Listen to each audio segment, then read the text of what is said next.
बैठ जाइए।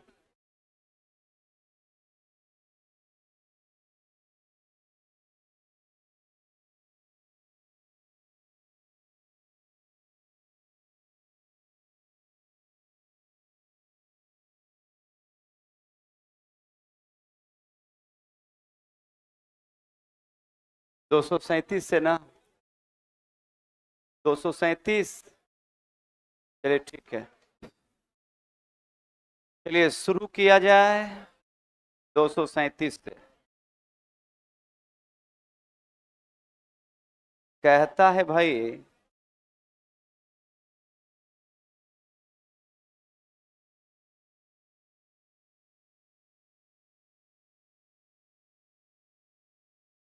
चलिए बैठ जाइए। कहता है साल, साल का लकड़ी आप लोग देखे होंगे, सागवान तथा शीशम, शीशम जैसे वृक्ष किस तरह के वन में की विशेषता है? उष्णकटिबंधीय, बंद करो, उष्णकटिबंधीय पर्णपाती, उष्णकटिबंधीय, बोलो न, दो एसीए मंगवा देते हैं। आया है मास्टर ले, तो हमको नहीं है ना, कोई दिक्कत नहीं है। तो अबरी जो है इधर कर दीजिए, उधर कर दीजिए, नहीं चल रहा है, उतना गर्मी थोड़े आ गया है। तो ध्यान रखिएगा, साल, सागवान तथा शीशम जैसे वृक्ष किस तरह से वन के विशेषता है? उष्णकटिबंधीय पर्णपाती, उष्णकटिबंधीय, उष्णकटिबंधीय पर्णपाती वन की अगर बात करेंगे, तो उष्णकटिबंधीय पर्णपाती वन की बात करेंगे तो इसमें ये सारे वन आते हैं, साल, सागवान, शीशम, साल, सागवान, शीशम, महुआ, ये सब ध्यान रखेंगे, इस तरह के वन के अंतर्गत आते हैं। कहता है किसी भी देश में जनसंख्या का आकार एवं वृद्धि बेहद भयावह होना क्या कहलाता है? जनसंख्या विस्फोट, ध्यान रखिएगा। तो जनसंख्या की अगर बात करेंगे तो जनसंख्या, ध्यान रखिएगा, जनसंख्या अगर किसी भी देश का वृद्धि होगा तो उसका असर पड़ेगा उस देश के संसाधन पर, उसके देश पे संसाधन, वो कोई भी संसाधन हो, जल हो, मृदा हो, खनिज हो, क्योंकि आबादी अगर बढ़ेगा तो ये ध्यान रखेंगे कि संसाधन पर असर पड़ेगा। इस लेकर दुनिया और विश्व और उसमें सबसे पहले भारत ही जनसंख्या पर सोचे, क्योंकि दुनिया के सारे देश जनसंख्या पर ध्यान रखिएगा कि जनसंख्या पे नियंत्रण कर, ए भाई,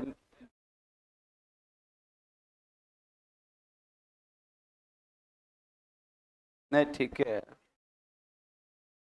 लेकिन रहो एगो कम से कम हमारे आंख के सामने भी रहो, है ना, बात समझा?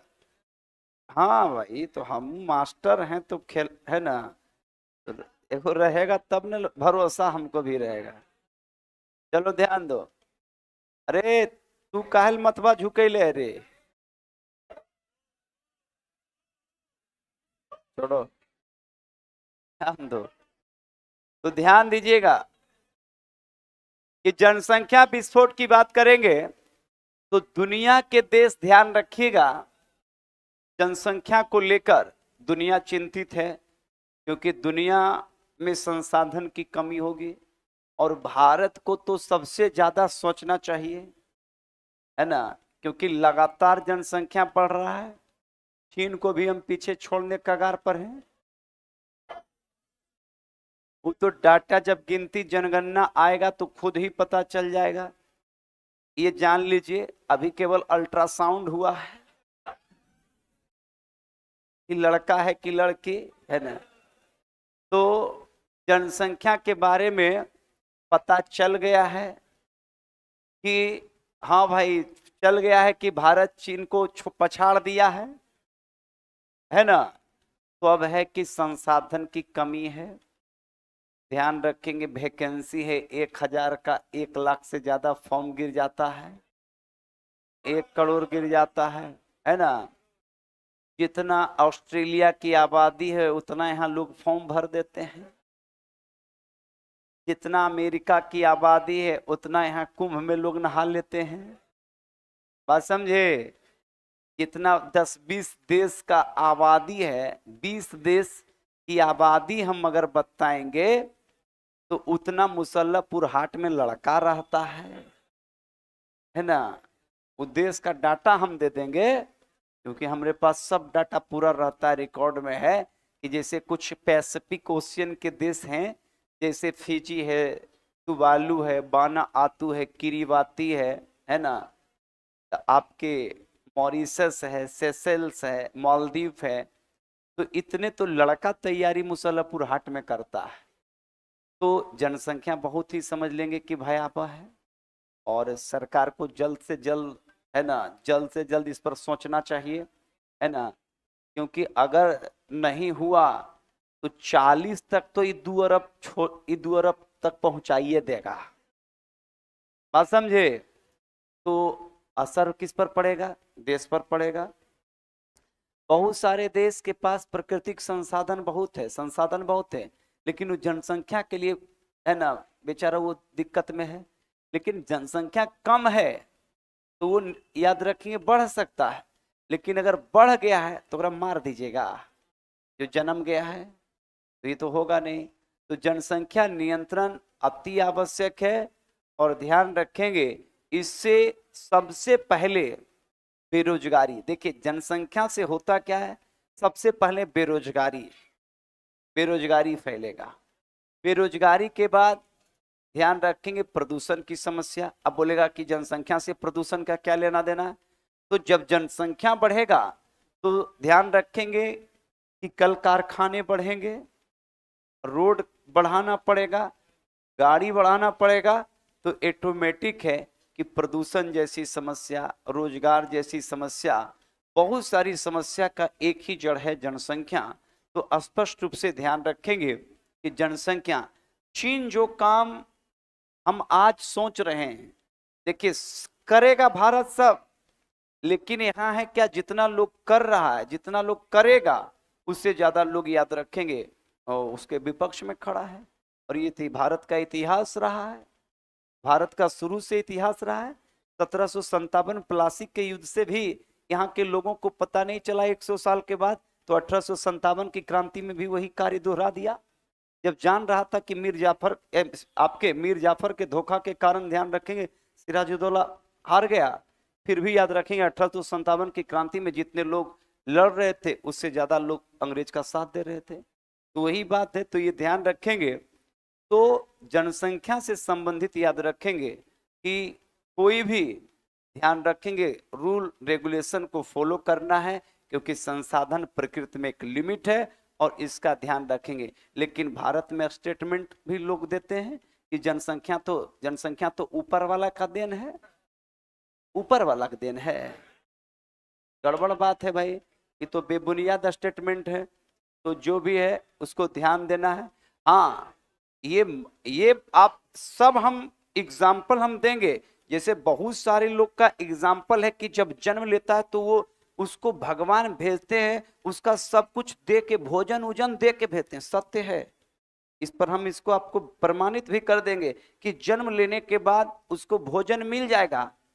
लेकिन इस भौतिकवादी समय में याद रखें, घड़ी चाहिए, टोपी चाहिए, कपड़ा चाहिए, चश्मा चाहिए, फेयर एंड लवली चाहिए, बोरोप्लस, ये भगवान नहीं देंगे, ये भगवान नहीं देते हैं। फेयर एंड लवली भगवान नहीं देंगे कि लगाओ Fair and Lovely. Fair and Lovely मानव का अपना सोचा समझा है। भोजन प्रकृति उपलब्ध करा सकता है, लेकिन वो भी डार्विन, माल्थस और लेमार्क जैसे वैज्ञानिक कह चुका है कि अगर भोजन कम होगा और जीव ज्यादा होंगे तो वही वर्चस्व में रहेंगे जो शक्तिशाली होंगे। तो अगर संसाधन कम होगा तो ध्यान रखेंगे महंगाई बढ़ जाएगा, बढ़ेगा कि नहीं बढ़ेगा। अब महंगाई बढ़ेगा तो उस पर गरीब पर उसका बुरा प्रभाव पड़ेगा, तो गरीब पर बुरा प्रभाव पड़ेगा, लोग बेरोजगार हो जाएंगे, भूखमरी की समस्या होगी। अभी भी आप दुनिया के अंदर जो सर्वे आता है कि वर्ल्ड हंगर इंडेक्स में भारत 142वें नंबर पर चला गया है। इसका मतलब बहुत सारे लोग भारत में भूखे सो जाते हैं, तो उसका एक बहुत बड़ा कारण जनसंख्या है। अब है नहीं भाई तो ऑटोमेटिक है, किसी तरह से आपको रहना पड़ेगा। तो ये स्पष्ट है कि जनसंख्या की बात करेंगे तो कोई भी देश के विकास में और जनसंख्या एक अभिशाप है अगर बढ़ जाए।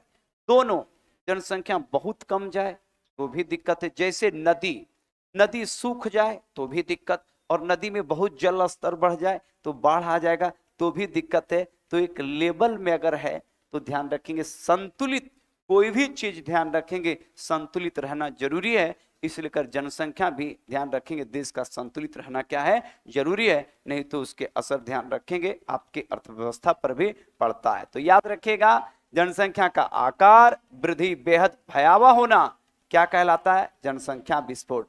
सबसे ज्यादा जनसंख्या कहां है भाई, यूपी। सबसे ज्यादा जनसंख्या कहां है, यूपी में, और सबसे कम कहां है, सिक्किम।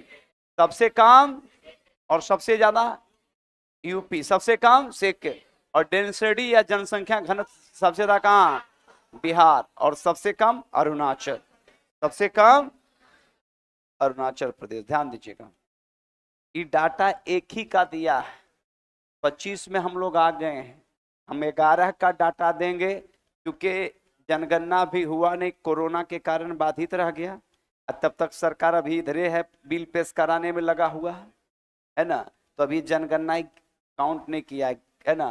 तो जनगणना 2001 ईस्वी के अनुसार भारत की जनसंख्या कितनी थी, याद रखेंगे 1 अरब लगभग 2 करोड़ थी 2001 के हिसाब से। और यही 2011 की अगर बात करेंगे भाई तो 2011 में हो गया 1 अरब 21 करोड़। 1 अरब 1 अरब 1 अरब कब हुआ, तो 2011 जनगणना के अनुसार हो गया 1 अरब कितना, 21 करोड़। 1 अरब कितना, 21 करोड़। और 2021 जनगणना का जो याद रखेंगे कुछ आप एग्जिट पोल उसको कह सकते हैं, है ना, तो उसके अनुसार कुछ याद रखेंगे पत्रिका या मीडिया के काउंटिंग के हिसाब से कि भारत की आबादी लगभग अब जो काउंट होगा तो ये 1 अरब 40 करोड़। 1 अरब कितना भाई, 40 करोड़ के बीच पहुंच जाएगा, जो याद रखिए चीन के जनसंख्या को क्या कर देगा, पीछा कर देगा। चीन जो काम हम आज कर रहे हैं, हमने कहा कि वो काम चीन पहले किया है। कोई भी देश या कोई भी घर या कोई भी परिवार या कोई भी समाज चलाने के लिए एक सशक्त लीडरशिप की आवश्यकता होती है। वो घर तभी बेहतर चलेगा जिसके घर में एक गार्जियन आपका बेहतर होगा। अगर एक ही घर में 5 को याद रखेंगे मालिक रहेगा कि पापा की बात भी चलता है तो थोड़ा बड़को भाई चला देता है, तो तनी बड़की भौजियों की बात चलता है, तो वो घर पक्का जाएगा, है ना, ड्राम में जाएगा, वो घर खत्म होगा क्योंकि डिसिप्लिन वहां मेंटेन नहीं होगा, है ना। बड़की आके छोटकी को बोलेगी, छोटकी जो है अपने हस्बैंड के पास बोलेगा, हस्बैंड उसका अलगे थीम रहेगा, मामला गड़बड़ हो जाएगा। तो चीन जो है शुरू से ध्यान रखेंगे, आज चीन आगे गया, उसका एक बहुत बड़ा कारण है कि वहां की सरकार भी आती है तो थोड़ा सशक्त रहती है सब कुछ को लेकर। देश के जनता को डिसिप्लिन में भी रखना है, तो भारत तो तुरंत, भारत के लोग तो और भारत के नेता और भारत के लोग तो तुरंत जो है ना, कुछ नहीं, तुरंत दिखाना शुरू कर देता है कि भाई यहाँ तो एकदम स्वतंत्र है, अधिकार है, सब कुछ है ना, देश भाड़ में जाए हम ठीक रहे, बात है ना। लेकिन चाइना 48 में आजाद हुआ, हम 47 में आजाद हुए, जो काम चाइना 80 में किया, आज से 45 साल पहले किया। चाइना की अर्थव्यवस्था हमसे भी याद रखिए डैमेज था। अगर वर्ल्ड हिस्ट्री आप पढ़ेंगे तो चाइना को एक खरबूजे के रूप में रखा गया था, कि कोई भी आके उसको काट के खा के जाता था। आप देखेंगे चाइना के इतिहास पढ़ेंगे तब, लेकिन चाइना 80 के दशक में वो कार्यक्रम लाया जिसका नाम था मेड इन चाइना, और इसके अंतर्गत वो दुनिया का एक अभी सफल व अव्वल देश बन गया। जबकि वहां के सशक्त पॉलिसी थे, 1980 के बाद उसने वन चाइल्ड पॉलिसी लाया और एक जनसंख्या को बिल्कुल कंट्रोल कर लिया। जबकि क्षेत्रफल में वो हमसे 3 गुना बड़ा है, क्षेत्रफल में वो हमसे 3 गुना ज्यादा है, संसाधन में हमसे 5 गुना ज्यादा है, आपके कृषि के मामले में हमसे 2 गुना ज्यादा है। तो सवाल है, और फिर जनसंख्या हम उसके इक्वल में है, तो कहीं ना कहीं पॉलिसी लाया, वन चाइल्ड पॉलिसी लेके आया, तो उसने जनसंख्या कंट्रोल किया। फिर देखा कि अब थोड़ा सा ठीक ठाक है, अभी भी वहां 2 चाइल्ड पॉलिसी है, 2 बच्चे ही, अगर 2 बच्चे से ज्यादा होंगे तो ध्यान रखेंगे सख्त कानून बनाए गए, यहां तक कि आपको जेल तक का भी आपको जाना पड़ सकता है। तो स्पष्ट रूप से, और दूसरी बात, सारे के सारे चीजों सेक्टरों में भी याद रखेंगे प्रतिबंधित कर दिया, यहां तक कि प्राइवेट जॉब में भी ध्यान रखेंगे प्रॉब्लम क्रिएट कर दिया। सरकारी तो छोड़ दीजिए, प्राइवेट में भी कंपनी को हिदायत दे दिया उनका गवर्नमेंट ने कि अगर 3 और सख्त जब कानून है तो ऑटोमेटिक है कि कानून का सब पालन किया, तो आज चाइना यहां तक पहुंचा है। तो एक सख्त, और ध्यान रखेंगे, और भारत के ज्योग्राफिकल कंडीशन तो ऐसे हैं, तो इसको तो स्पष्ट रूप से ध्यान रखेंगे कि कहीं ना कहीं अगर जब तक कोई सख्त कानून या पॉलिसी नहीं लाया जाएगा, तभी केवल प्रचार से, और ध्यान रखेंगे ये केवल बात बनाने से, याद रखेंगे ये सब मानने वाला कोई नहीं है। एक सख्त कानून जब आएगा तो ऑटोमेटिक है कि कंट्रोल होगा, जिससे देश की अर्थव्यवस्था बढ़ेगी, है कि नहीं है। तो 2 चाइल्ड पॉलिसी अगर आएगा, और देखिए दूसरी बात है कि सबसे ज्यादा पहले शिक्षा अगर आ जाएगा, शिक्षित अगर लोग हो जाएंगे, तो वो सब कुछ समझता है कि संसाधन क्या है, हमारा इनकम क्या है, सब कुछ ये देखता है। तो कम से कम शिक्षा का स्तर बढ़ेगा तो भी होगा। और थोड़े से याद रखेंगे, अगर सरकार की पॉलिसी बेहतर रहेगी तो ऑटोमेटिक है कंट्रोल होगा, जिससे देश की अर्थव्यवस्था क्या होगी, मजबूत होगी। तो एक की बात करेंगे तो एक में था 1 अरब 21 करोड़, 11 में 1 अरब 21 करोड़ हो गया 2011 में, और 2021 में याद रखेंगे 1 अरब 40 करोड़ के पार है भारत की जनसंख्या। क्लियर ना। चलिए नेक्स्ट सवाल की ओर चलेंगे, क्या कहता है ध्यान दीजिएगा।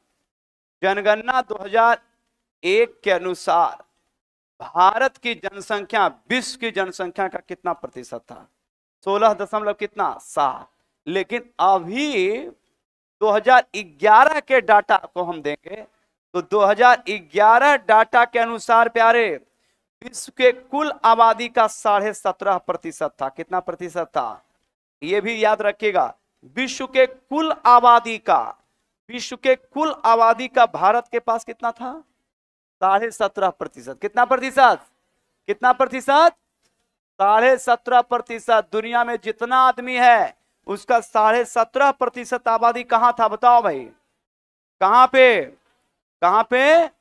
तो 2011 जनगणना के अनुसार भारत में विश्व के कुल जनसंख्या का कितना प्रतिशत, 17.5%। कितना प्रतिशत, जबकि 2001 के अनुसार याद रखेंगे 16 दशमलव कितना 7, 16.7। कब का, 2001। 2011 के अनुसार कितना, याद रखेंगे 17.5% था। जबकि विश्व के कुल भूमि का भारत के पास जमीन कितना है, 2.4। तो विश्व के कुल भूमि का हमारे पास जमीन कितना है, 2.4। जबकि ध्यान रखिएगा कि विश्व के कुल जनसंख्या का कितना प्रतिशत, 17.5%, 2011 जनगणना के अनुसार। चलो भाई, कहता है ये तो गलत है लिखा हुआ। भारत का क्षेत्रफल कितना है, ये तो कट जाएगा, 32 लाख। कितना लाख बताओ, 32 लाख। कितना लाख, 87,000 263 वर्ग किलोमीटर प्यारे भारत का क्या है क्षेत्रफल। तो भारत का क्षेत्रफल कितना है बताओ? 32,87,000, 32,87,000। तो 32,87,263 वर्ग किलोमीटर के साथ भारत दुनिया का कौमा बड़ा देश है? 7वां। दुनिया का कितना? तो क्षेत्रफल के हिसाब से दुनिया का 7वां सबसे बड़ा देश कौन? भारत। कौन भाई? तो दुनिया का 7वां, ध्यान रखिएगा, तो ध्यान रखिएगा कि दुनिया का 7वां सबसे बड़ा देश कौन है? भारत। 32,87,263 वर्ग किलोमीटर के साथ ध्यान रखिएगा दुनिया का 7वां सबसे बड़ा देश कौन है? भारत। इससे पहले टोटल देश कितने हैं? 6। कितने? तो 7 बड़े देश की अगर बात करेंगे, भारत है, क्षेत्रफल 32,87,263 वर्ग किलोमीटर है। तो दुनिया के इससे पहले कितने देश है? 7। जिसमें दुनिया का सबसे बड़ा देश कौन है? रूस। रूस के बाद कनाडा, कनाडा के बाद चीन, के बाद अमेरिका। कौन सा? अमेरिका के बाद ब्राजील, ब्राजील के बाद ऑस्ट्रेलिया। कौन सा? और ऑस्ट्रेलिया के बाद, तो बताओ भाई दुनिया का 7वां सबसे बड़ा देश कौन? भारत। कौन? तो दुनिया का 7वां सबसे बड़ा देश कौन? इससे पहले कितने देश हैं? 6। क्लियर ना? एक सवाल की ओर चलेंगे। भारत का क्षेत्रफल विश्व क्षेत्रफल का कितना प्रतिशत है बताइए? अभी बताएं कितना प्रतिशत? 2.4। तो विश्व के कुल क्षेत्रफल का भारत के पास, याद रखेंगे, जमीन का प्रतिशत कितना है? 2 पॉइंट, है ना? अच्छा वो चेक कर लेंगे। तो 2 याद रखेंगे 4। जबकि अभी मैंने बताया था जनसंख्या कितना था? 17.5। जनसंख्या कितना प्रतिशत? याद रखिएगा। एक निश्चित समय अंतराल की आधिकारिक गणना क्या कहते हैं? जनगणना। क्या कहते हैं? तो प्यारे ध्यान रखिएगा, एक निश्चित समय अंतराल की आधिकारिक गणना को क्या कहते हैं? मतलब देश की आबादी का काउंटिंग ही क्या कहलाता है? जनगणना। और सबसे पहले भारत में जनगणना हुआ था लॉर्ड मियो के समय। किसके समय? कब हुआ था? 1800।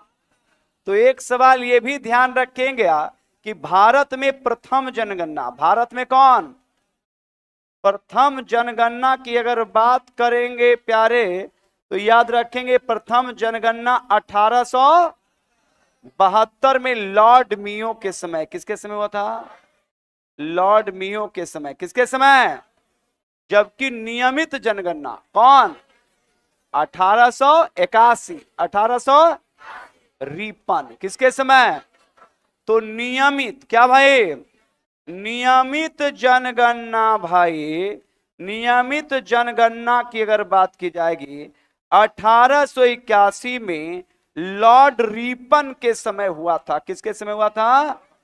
Lord Ripon. लॉर्ड कौन भाई? रिपन। तो नियमित जनगणना कब हुआ था? 1800। चलिए यूट्यूब वाले कमेंट करेंगे नियमित जनगणना कब हुआ था? 1800। 1800। और किसके समय? Lord Ripon. किसके समय? किसके समय? जबकि भारत में प्रथम जनगणना 1872। 1800। 1800 किसके समय? लॉर्ड मियो। किसके समय? तो नियमित जनगणना रिपन, नियमित जनगणना रिपन 1800। 1800। और याद रखेंगे प्रथम जनगणना 1800, और ये हुआ था लॉर्ड मियो के समय। लॉर्ड, कंफर्म ना? तो याद रखेंगे जनसंख्या का निश्चित समय पर अंतराल में कहता आधिकारिक गणना को क्या कहते हैं? जनगणना। नेक्स्ट सवाल चलेंगे भाई। आ गया पहली बार। कहता है कि भारत में पहली बार जनगणना कब हुई थी? चलिए कमेंट करेंगे, फास्ट कमेंट करेंगे। 1872। 1800। और अभी मैंने बताया था ये अंग्रेज वायसराय था लॉर्ड मियो। कौन भाई? लॉर्ड मियो क्या था? तो ये भारत का उस समय वायसराय था लॉर्ड मियो के समय 1872 में। याद रखेंगे पहली जनगणना। कौन जनगणना? तो पहली जनगणना या प्रथम जनगणना की बात करेंगे कब हुआ था? 1800 1800 किसके समय? लॉर्ड मियो। किसके समय भाई? लॉर्ड मियो के समय 1872 में। ध्यान रखिएगा भारत में पहली बार जनगणना हुई थी। नेक्स्ट सवाल की ओर चलेंगे भाई। 2000 कहता है जनगणना 2001 के अनुसार भारत का औसत जनसंख्या घनत्व कितना था? देखो भाई ये डाटा 2000 क्या है? एक का। लेकिन याद रखिएगा यही पूछ देगा कि 2011 क्या भाई? तो 2011 जनगणना में भारत का जनघनत्व अभी है 382। कितना भाई? 300। तो 2011 जनगणना के अनुसार, कौन जनगणना? तो 2011 जनगणना के अनुसार अगर आपसे पूछ दे कि 2011 जनगणना के अनुसार भारत का जनसंख्या घनत्व कितना था प्रति वर्ग किलोमीटर? कितना भाई? 300। 300 300।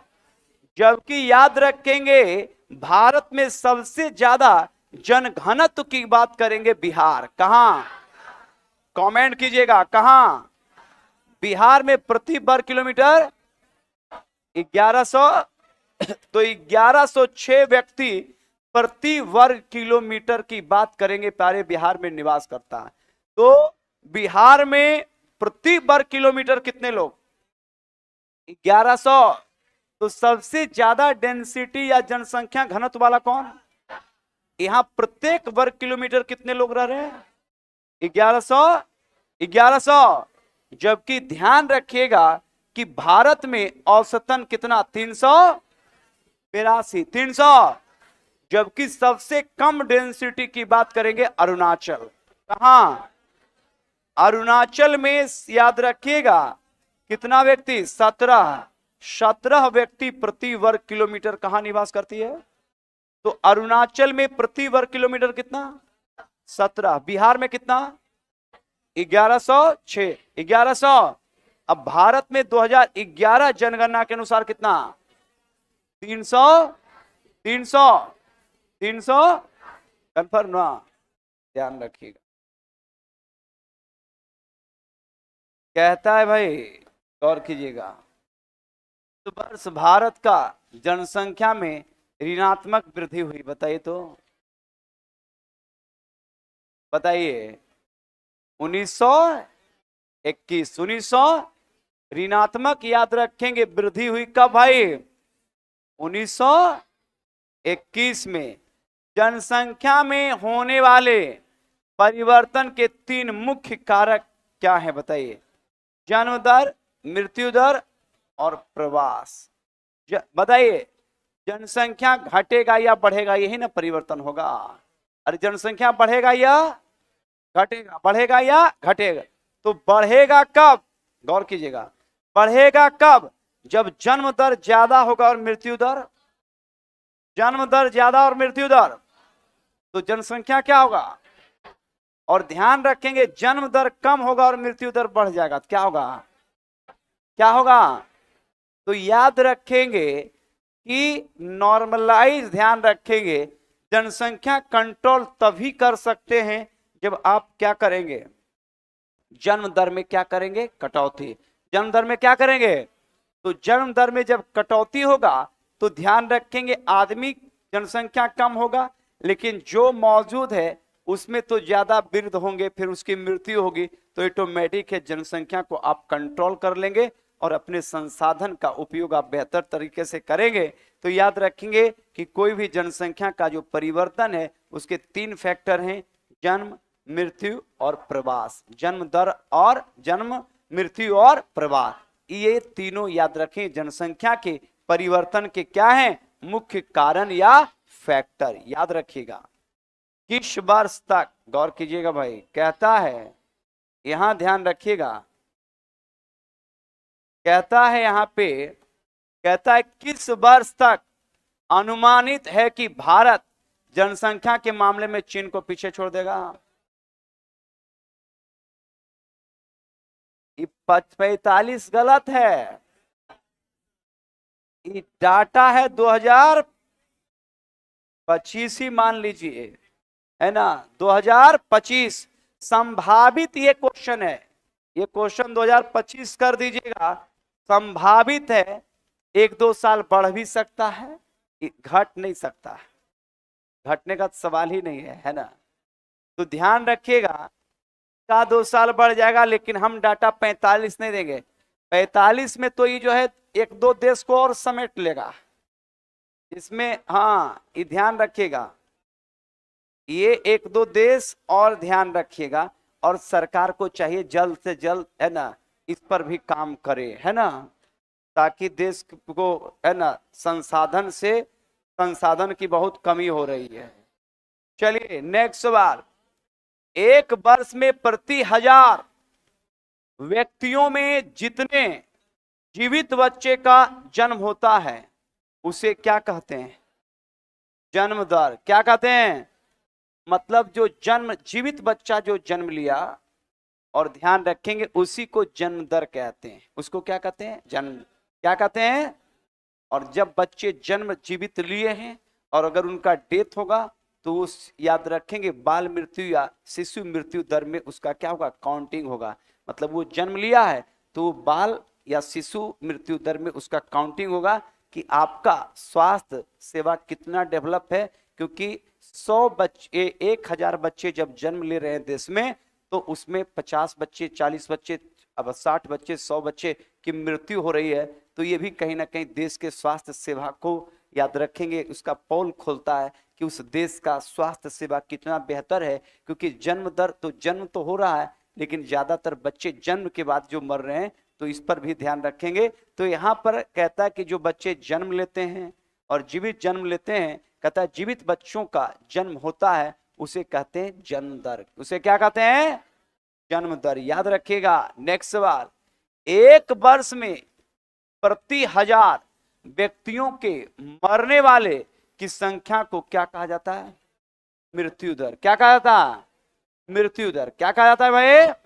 मृत्यु दर, याद रखेंगे। नेक्स्ट सवाल की ओर चलेंगे।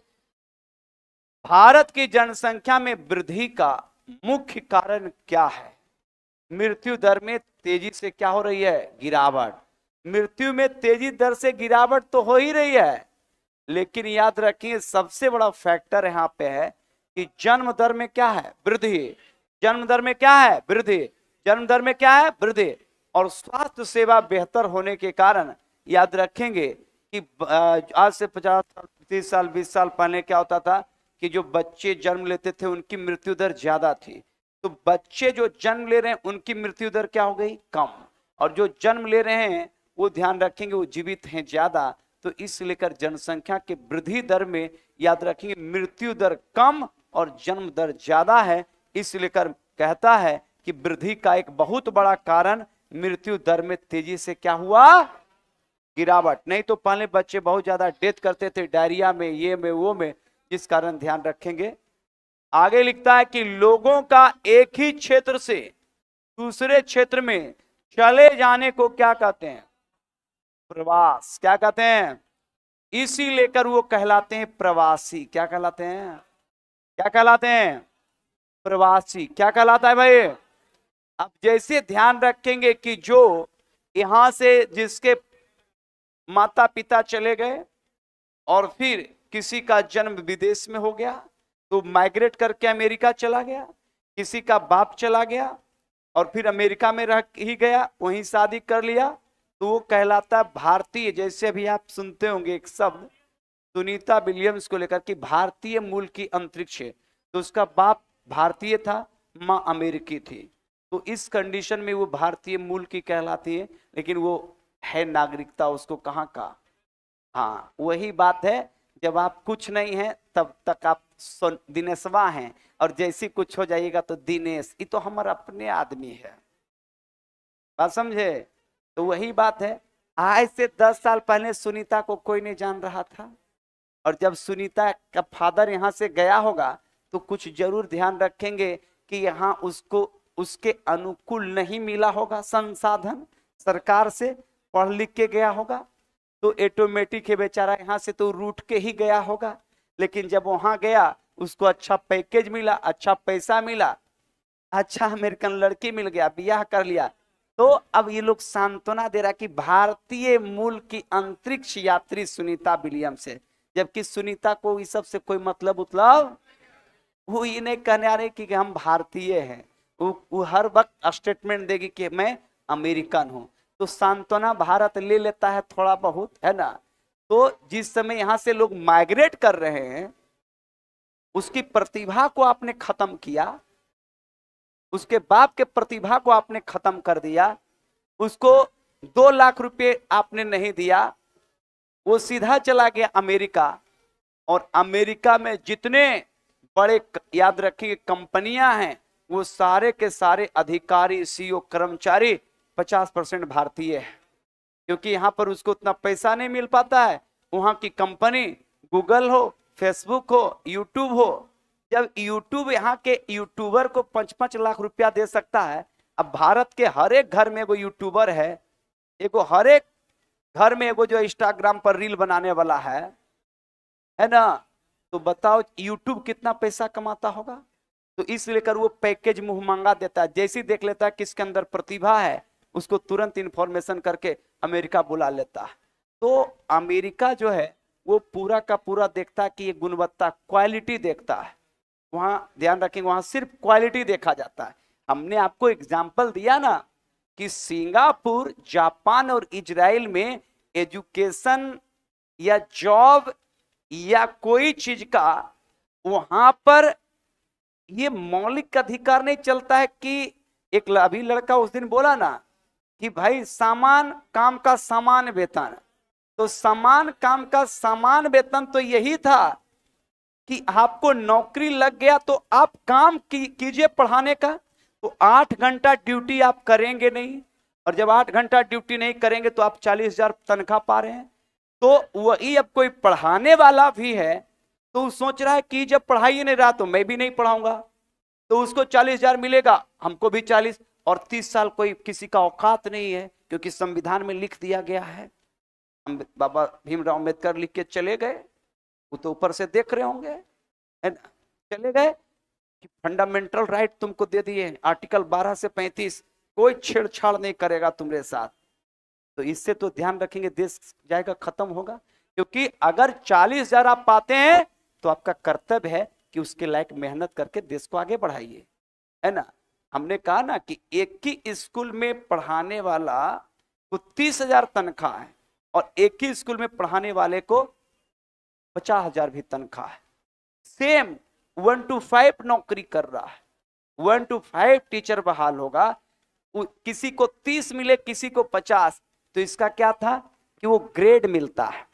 जैसे आप देखते होंगे भारतीय क्रिकेट टीम में एक खिलाड़ी के गुणवत्ता के आधार पर बीसीसीआई ग्रेड चयन करता है कि भाई जो बेहतर टीम के लिए प्रदर्शन करता है उसको ए में रखा गया, A+ है, B है, C है, तो वो तो गुणवत्ता के हिसाब से रखा और उसके हिसाब से परफॉर्मेंस लोग करते हैं। तो वही बात है एजुकेशन या अन्य क्षेत्र में अगर कर दिया जाए तो ध्यान रखेंगे वही व्यक्ति प्राइवेट सेक्टर में जाकर खूब मेहनत करता है, खूब मेहनत करता है, लेकिन सरकारी क्षेत्र में जाने के बाद ध्यान रखेंगे बिल्कुल स्थिर हो जाता है। वही पीएमसीएच का डॉक्टर पीएमसीएच के सरकारी क्लिनिक में बेहतर कुछ नहीं करता है, लेकिन अपने क्लिनिक पर जाता है तो बेहतर सब कुछ करना शुरू कर देता है। तो बात है कि ध्यान रखेंगे कि एक अपना सोच विचार और देश के प्रति लगाव तब होगा, तभी ध्यान रखेंगे देश आगे बढ़ेगा। तो ये ध्यान रखेगा तो प्रवासी कहलाते हैं, क्या कहलाते हैं भाई? प्रवासी। और भारत के बहुत सारे लोग याद रखेंगे विदेश में जाकर बसे हैं। कहता आयु संरचना के दृष्टि से भारतीय जनसंख्या को कितने वर्गों में विभाजित किया गया है? कितने? 3 वर्ग में। एक तो आपका बाल्य, एक यंग, और उसका बाद कौन है? वृद्ध, है ना। एक कौन अवस्था? बाल्य अवस्था। कौन अवस्था? अरे बाल अवस्था है ना, तो बाल अवस्था याद रखेंगे 0 से 14 साल तक क्या रखा गया, बाल्य अवस्था रखा गया ना। और इसमें क्या है कि अगर इसमें 14 वर्ष से कम बच्चे को अगर कोई भी कल कारखाने फैक्ट्री में अगर काम है तो उस पर बाल मजदूरी के तहत उस पर केस होगा, क्योंकि उसका मौलिक अधिकार है उसके माता पिता को कि जो है क्या, पढ़ाना। तो याद रखें, और सरकार का भी कर्तव्य है उस बच्चे को शिक्षा देना, तो बाल अवस्था में आएगा। फिर ध्यान रखेंगे उसके बाद आपका युवा अवस्था है और फिर वृद्ध अवस्था है। तो भारत के जनसंख्या को या भारतीय लोगों को याद रखेंगे 3 भागों में बांटा गया है, 3 अवस्था में बांटा गया, बाल अवस्था, युवा अवस्था, वृद्ध अवस्था, है ना, जिसको प्रौढ़ अवस्था भी कहते हैं या वृद्ध अवस्था भी कहते हैं। तो कितने अवस्था बताइए, 3। कितने, 3 भागों में बांटा गया है, ध्यान दीजिएगा। बाल अवस्था या किशोरावस्था भी कहते हैं, ध्यान रखिएगा। किशोरावस्था के अंतर्गत जनसंख्या के किस आयु के वर्ग को शामिल किया गया है, 15 वर्ष से क्या भाई काम, लगभग 14 वर्ष। कितने वर्ष, 14 वर्ष। कमेंट कीजिएगा, बाल अवस्था या किशोर अवस्था, किशोर अवस्था है ना, बाल से 0 से याद रखेंगे 6, 0 से कितना 6, यह है बाल अवस्था। 0 से 6 क्या है, बाल अवस्था, और 6 से 14 ये थोड़ा आ जाता है किशोरावस्था में। किस अवस्था में, कौन अवस्था में, किशोरावस्था। लेकिन उसको हम नॉर्मलाइज याद रखेंगे, बच्चे के ही श्रेणी में रखते हैं। तो किशोरावस्था की बात करेंगे तो 15 वर्ष से कम, लगभग कितना 14, कितना साल, तो 14 साल और 15 साल से कम उम्र के जितने भी देश की जनसंख्या आबादी के बच्चे हैं उनको हम किस अवस्था में रखेंगे, किशोरा अवस्था में। किस अवस्था में, किस अवस्था में, किशोरा अवस्था में, याद रखिएगा, ध्यान रखेंगे। यही सब सवाल थोड़ा सा जब आवेगा अल्टर तो ध्यान रखेंगे, आपको थोड़ा समझना पड़ेगा। कहता है प्रौढ़ वर्ग के अंतर्गत जनसंख्या के आयु को शामिल, यहां पर प्रौढ़ नहीं भाई, थोड़ा यहां पर कर दीजिएगा युवा, क्या बोला, ऐसे तो रहेगा 30-35 साल तक रहेगा, बात समझ गए ना। युवा तो राहुल गांधी कह रहा कि हम युवे हैं, बात समझ गए ना। तो एक जो लिमिटेशन है ये ध्यान रखिएगा, तो ध्यान रखिएगा।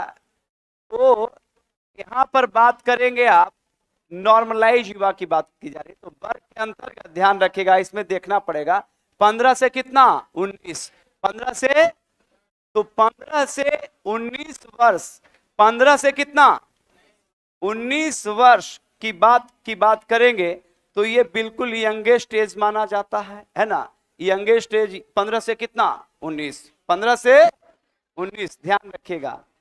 अब कहता वृद्ध, कौन सा, वृद्ध वर्ग की समूह, उसमें ध्यान रख देना पड़ेगा, युवावस्था में थोड़ा सा और उसमें देखना पड़ेगा, देख उसको बताएंगे आपको।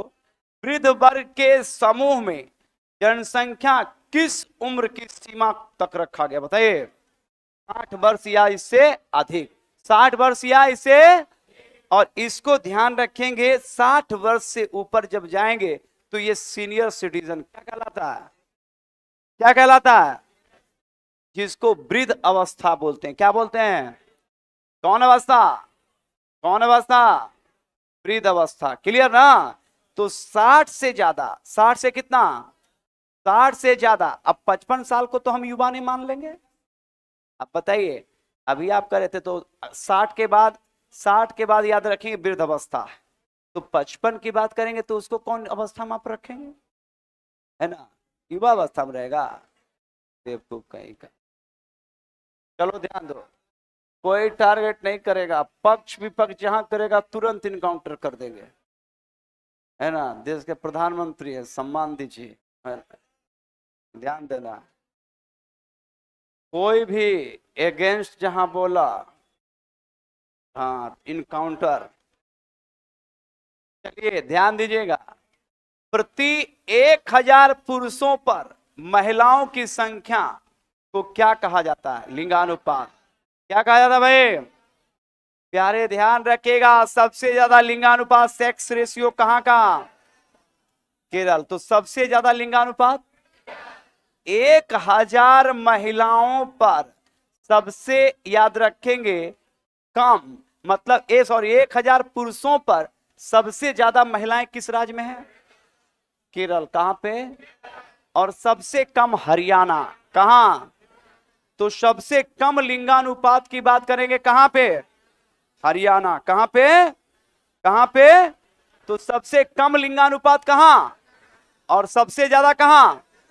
कहां? कहां? कन्फर्म ना? तो याद रखिएगा, जबकि सबसे ज्यादा साक्षरता कहां पे?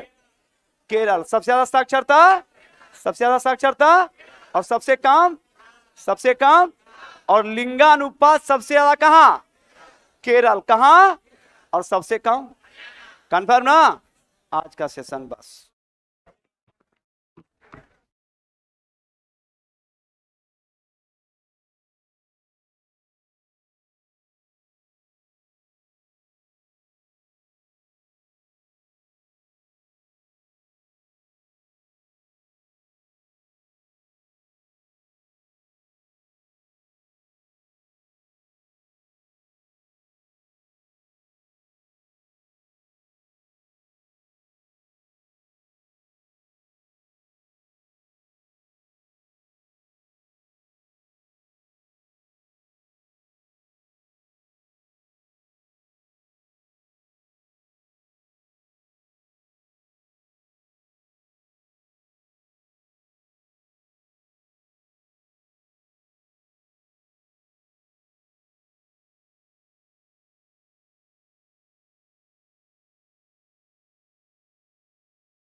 हेलो, सभी को गुड आफ्टरनून।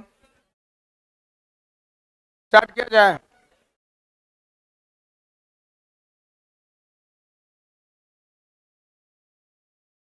नहीं चल रहा है? आ रहा है, आ रहा है। इसमें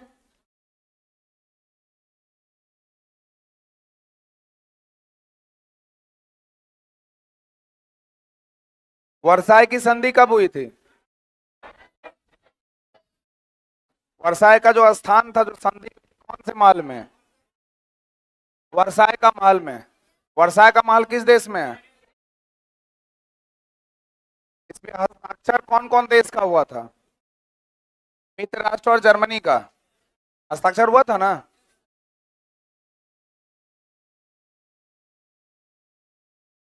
जर्मनी का आत्मसमर्पण कब हुआ था? 8 मई 1945 में। चलिए स्टार्ट करते हैं। आ रहे हो तो करवा देते हैं उसको। कल हम लोग यहां तक पढ़े थे ना, दो भाग में हम लोग बांट दिए थे इसको। एक था आपका त्रिदेशीय संधि, ट्रिपल इंटेंट। कौन कौन देश थे इसमें? फ्रांस, रूस और ब्रिटेन। फ्रांस, रूस और ब्रिटेन।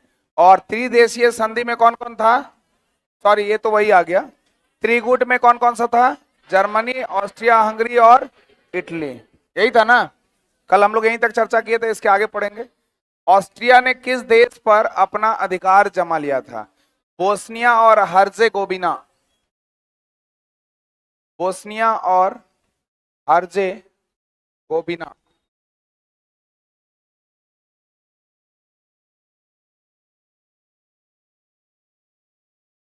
देखिए, ये वाला जो आपका क्षेत्र है, लिख लिए, पहले लिख लीजिए उसको।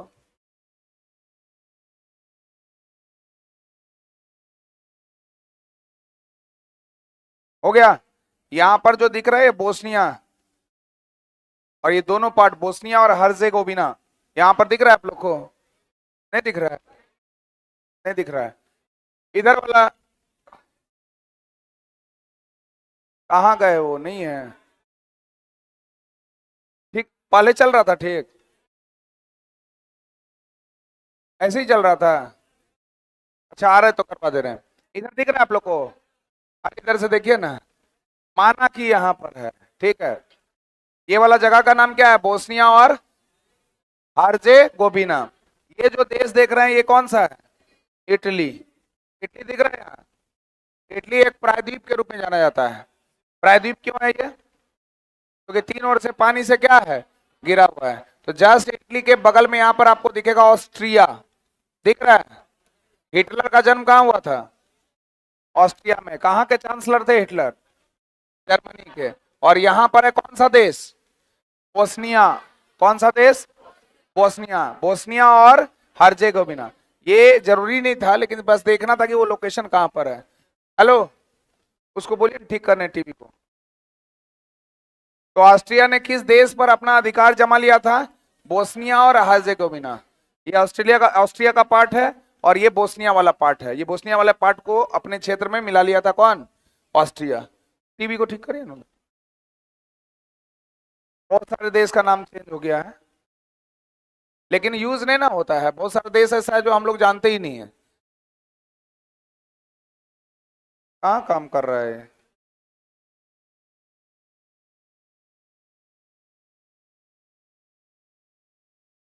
हाँ ठीक, चलिए आगे। 1904 में किन देशों को मिस्र और मोरक्को प्राप्त हुआ था? ब्रिटेन को मिल गया क्या? मिस्र। और फ्रांस को मिल गया क्या? मोरक्को। वही मोरक्को है। ब्रिटेन को मिल गया मिस्र। मिस्र किस महादेश में है? और मोरक्को? अफ्रीका। नहीं, मोरक्को अफ्रीका। एक याद आ रहा होगा आप लोग को, 1333 का आदमी। याद आया? नहीं आया? अच्छा, आगे आ रहा होगा, मोहम्मद बिन तुगलक के समय में आया था भारत। अभी याद आया? नहीं आया? इब्न बतूता इसका नाम है। क्या नाम है? Ibn Battuta. और इन्होंने एक पुस्तक लिखा था जिसका नाम था रेहला।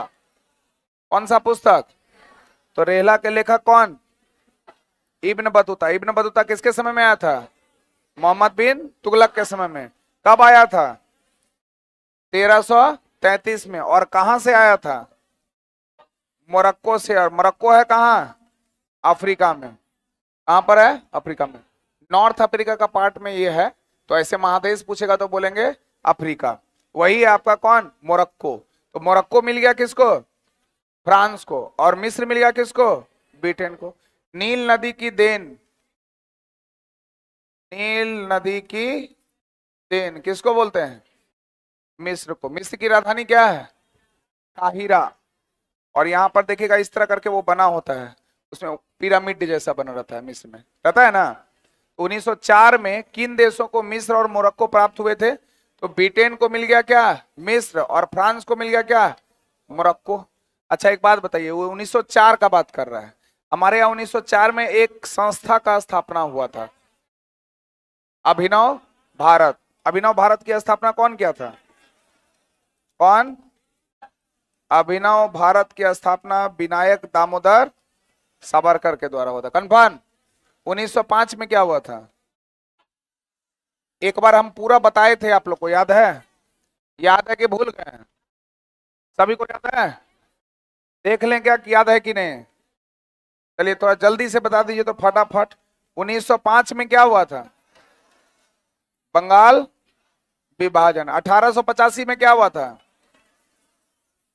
भारतीय राष्ट्रीय कांग्रेस की स्थापना। मुस्लिम लीग की स्थापना 1906। सूरत अधिवेशन 1907। बाल गंगाधर तिलक को 6 साल के लिए जेल 1908। हिंदुस्तान का पहला बम कांड, बस चलिए 9, 8 की 9, 8 की 9, तभी कुछ लोग 9 बोल रहे थे, 8 के बाद तो 9 ना होता है, तो बोल रहे हैं 9, 8 की 9। हिंदुस्तान का पहला बम कांड मुजफ्फरपुर बम कांड ना, मुजफ्फरपुर में हुआ था ना, किंग्सफोर्ड था ना। आज 2 लोग था, खुदीराम बोस और एक कौन, अपने आप को गोली मारा था कौन, और खुदीराम बोस को फांसी पे लटका दिया, ठीक है। मार्ले मिंटो सुधार कब, 1900। पृथक निर्वाचन इसी में ना। दिल्ली दरबार टोटल कितना बार लगाया गया, पहली बार कब, 1800। दूसरी बार कब, 1900। 1900। तीसरी बार कब, 1900। 1900। तो 1909 में हो गया मार्ले मिंटो सुधार। दिल्ली बंगाल विभाजन रद्द हुआ कब, 1900। 1900 ठीक हुआ हो, 1911। पहले जो भारत की राजधानी हुआ करती थी वो राजधानी क्या था, कोलकाता। कौन था, अब कोलकाता से कहां लेकर गया, कहां लेकर गया, पहले तो घोषणा किया ना, और उसके बाद कर दिया ना। तो घोषणा किया कब, 1900। कर दिया कब, 1912 में। ये नॉर्मल क्वेश्चन है, ये सब याद करके बहुत ज्यादा खुश नहीं होना है, लेकिन हाँ आपके जितना भी एग्जाम होगा, ये जो अभी बता रहे हैं उसमें से एक ना एक प्रश्न 110% रहेगा, किसी ना किसी रूप में वो रहेगा, इसकी 100% गारंटी है, पूरी गारंटी है। एक क्वेश्चन पक्का रहेगा, किस रूप में रहेगा, बनेगा कि नहीं बनेगा वो अलग मैटर है, लेकिन एक क्वेश्चन यहां से रहना ही है। राष्ट्रीय आंदोलन से एक क्वेश्चन एक ज्यादा रहेगा, कम से कम कितना बोले हैं, एक। तो पूछेगा बंगाल विभाजन रद्द कब हुआ, 1911। बंगाल विभाजन के समय में गवर्नर कौन थे, कर्जन, और रद्द जब हुआ तब कौन, हार्डिंग द्वितीय, हार्डिंग द्वितीय। गदर पार्टी की स्थापना कब हुई, 1900। लाला हरदयाल ना, लाला हरदयाल कंफर्म। तो लाला हरदयाल सोहन सिंह बाखना 1913। कहां हुआ था, सैन फ्रांसिस्को। कहां हुआ था, सैन फ्रांसिस्को कहां है। और प्रथम विश्व युद्ध की शुरुआत 14 से प्रथम विश्व युद्ध 2 भागों में बंट गया था ना, मित्र राष्ट्र और धुरी राष्ट्र। तो उसमें बताइए जापान किसके तरफ से था, जापान धुरी राष्ट्र, मित्र राष्ट्र। प्रथम विश्व युद्ध में जापान मित्र राष्ट्र। देखिए आप लोग कैसे भूल जाते हैं, फर्स्ट वर्ल्ड वॉर हुआ था 1914 से 2 भाग में बंट गया था ना, ये था मित्र राष्ट्र और एक धुरी राष्ट्र। धुरी राष्ट्र का नेतृत्व करता है जर्मनी और मित्र राष्ट्र का ब्रिटेन, यही था ना। तो प्रथम विश्व युद्ध में मित्र राष्ट्र के साथ था कौन, जापान। लेकिन जब इसका अपमान किया गया तो जो दूसरा विश्व युद्ध हुआ 1939 से 45, ये फिर मित्र राष्ट्र ध्रुवी राष्ट्र बढ़ गया। अब ये चल गया किधर, ध्रुवी राष्ट्र की तरफ। यानी किसके खिलाफ लड़ेगा अभी, ब्रिटेन के खिलाफ। तो 1914 में हो गया प्रथम विश्व युद्ध।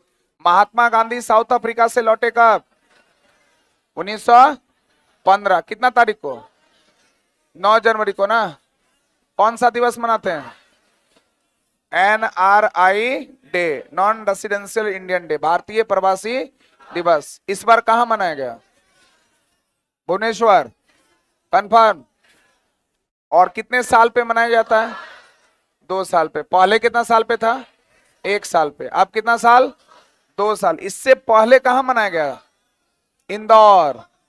तो अभी इस बार कहां मनाया गया, भुवनेश्वर से पहले कहां पर। सबसे स्वच्छ शहर कौन, लगातार कई सालों से सबसे स्वच्छ रहा है कौन, इंदौर।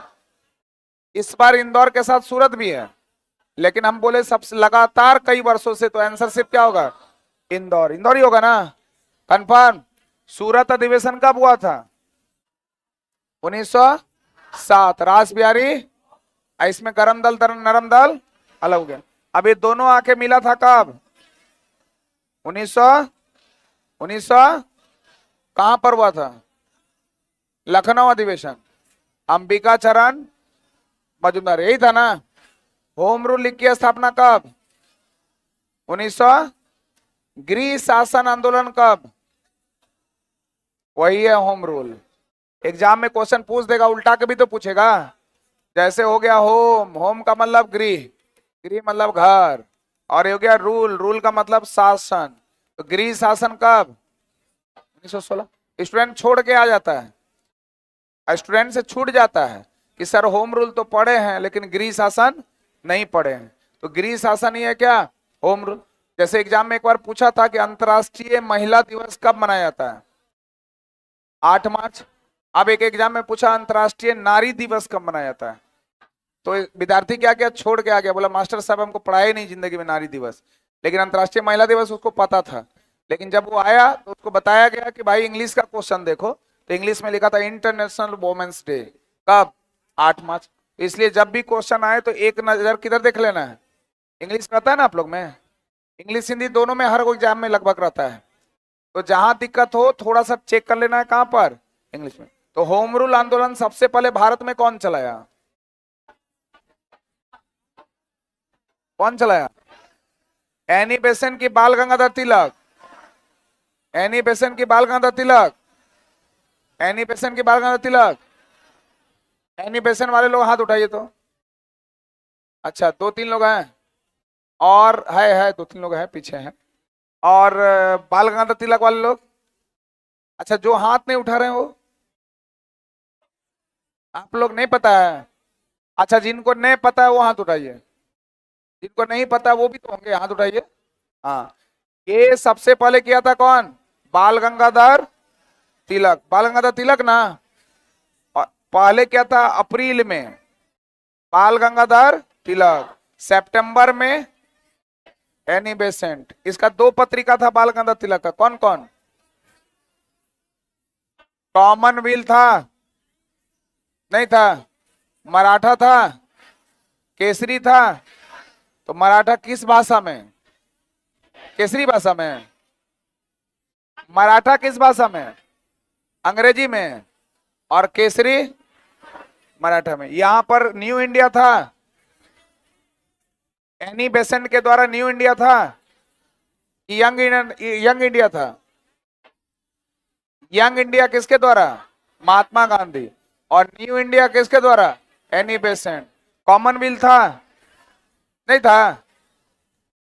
महात्मा गांधी का पहला सत्याग्रह ऐसे हुआ था अफ्रीका में, कहा हुआ था, अफ्रीका में। भारत के संदर्भ में पूछेगा तो 1917, कहां पर, चंपारण सत्याग्रह, 3 कठिया इसी को ना कहते हैं। 1918 में 2 सत्याग्रह हो गया था, कौन कौन, खेड़ा और अहमदाबाद, खेड़ा और अहमदाबाद। एक लगान मजदूर को लेकर, और एक हुआ था प्लेग बोनस का बढ़ाने को लेकर। मतलब कि उसको जैसे नहीं आदत हो जाता है सबको कि हमको बोनस मिलना चाहिए, तो प्लेग बोनस को लेकर था और एक टैक्स को लेकर था। 1918 में खेड़ा और अहमदाबाद। रॉलेट एक्ट हुआ कब? 1919, 19 मार्च। खेड़ा कहाँ है? गुजरात में। अहमदाबाद कहाँ है? दोनों है आपका कहां पर? गुजरात में। अच्छा एक मिनट क्या? अच्छा पहले खेड़ा हुआ कि अहमदाबाद? इनका कंफ्यूजन था कि खेड़ा हुआ कहां, तो खेड़ा है कहां? गुजरात में है ना। अहमदाबाद कहां है? सूती वस्त्रों की राजधानी कौन? अहमदाबाद। सूती वस्त्रों की राजधानी मुंबई ना।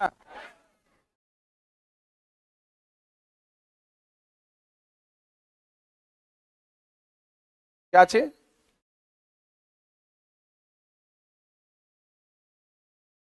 नहीं नहीं वो तो अलग है। असहयोग आंदोलन खिलाफत के प्रश्न को मिलाया था। दोनों आंदोलन को मिला के एक कर दिया था। मेरे दिमाग में तो नहीं आ रहा वैसा। होगा होगा, तो हम मेरे दिमाग में वैसा आ नहीं रहा है। आगे बढ़े।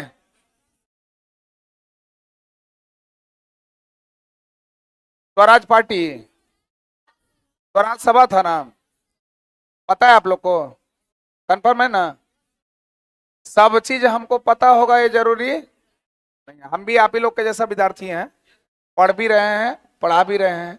ऐसा नहीं कि हम बहुत प्रोफेशनली टीचर हैं, और कोई भी टीचर ऐसा नहीं हो सकता कि जिसको सभी चीज की जानकारी हो, ठीक ना? तो इसकी जानकारी हमें नहीं थी। ओके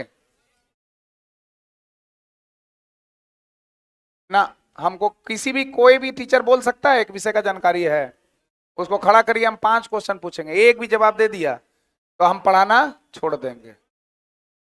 हम क्या बोले? हम अपना घमंड नहीं बोल रहे हैं, कोई भी टीचर कोई भी हो, हम उससे कितना सवाल पूछेंगे?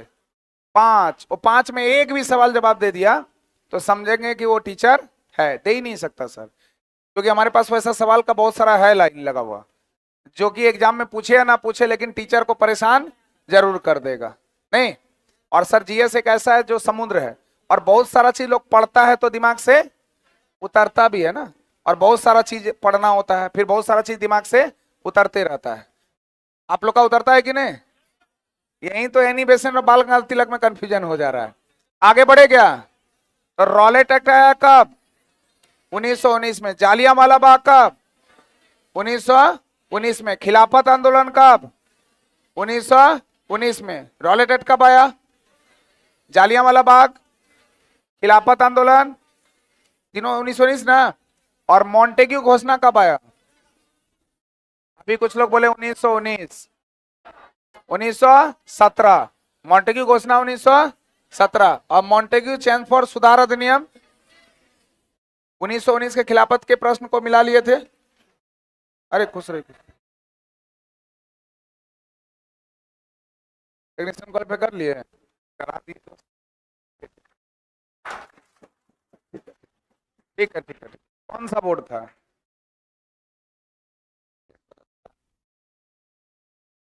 चलिए बहुत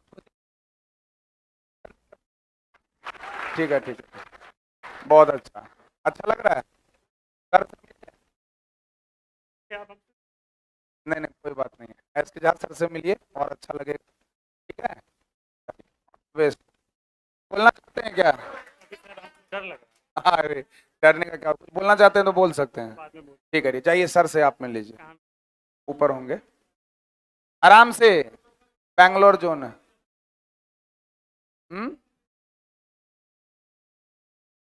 अच्छा, हम तो डर गए, कौन आ रहा है?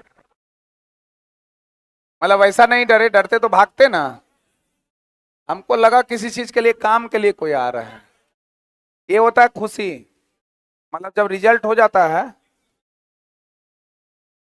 वो तो उनका अपना भावना है, अपना रिस्पेक्ट है, और एक हर एक विद्यार्थी के पास वो तो होना ही चाहिए डिसिप्लिन।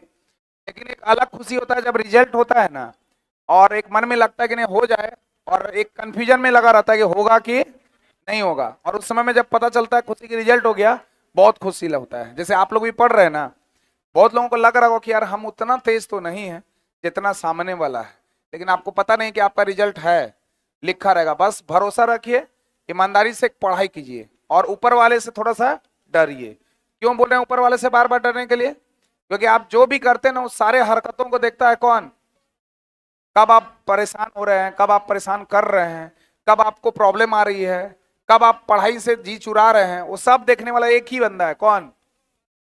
थोड़ा सा 19-20 होगा, ऊपर वाला देखते रहेगा। अच्छा बेटा ठीक है, तुम्हारा थोड़ा सा हम क्या कर देते हैं, कितना नंबर नहीं बोलेंगे आज हम। चलिए भगवान करे सभी लोगों का, आप लोग का भी बहुत सारा रिजल्ट हो। लगातार पढ़ना पड़ेगा, लेकिन लगातार पढ़ना पड़ेगा। कोई भी चीज को क्या करना पड़ेगा? लगातार इतना रगड़ के पढ़िए कि वो मौका ही ना दीजिए बोर्ड को कि कोई भी क्वेश्चन आपका क्या हो जाए, छूट जाए। लेकिन पढ़ना किसको पड़ेगा? याद किसको रखना पड़ेगा? आपको कि हमको? हमको नहीं रखना है याद, आपको करना है। आप ही के पास जाएगा वो सारा चीज। चलिए आगे बढ़ते फटाफट। 1919 में हो गया। 1920 में क्या हो गया? असहयोग आंदोलन। और असहयोग आंदोलन को वापस लिया गया कब? 1922 में। 1922 में कौन सी घटना घटी थी? स्वराज पार्टी की स्थापना कब? 1900 कहां पर हुआ था? इलाहाबाद। कहां पर हुआ था? 1923। किसके द्वारा? चित्तरंजन दास और मोतीलाल। HRA की स्थापना कब हुई? HRA की स्थापना और HSRA की स्थापना 1900। HRA मतलब हिंदुस्तान रिपब्लिकन एसोसिएशन और HSRA का मतलब हिंदुस्तान सोशलिस्ट रिपब्लिकन एसोसिएशन, यही ना? और ये दोनों क्रांतिकारी संगठन है कि नहीं? इसका स्थापना हुआ कहां पर? कानपुर में। कहां पर हुआ? कानपुर में। इसका हुआ फिरोज शाह कोटला। फिरोज शाह कोटला कहां है? दिल्ली। दिल्ली के संस्थापक कौन है? दिल्ली के संस्थापक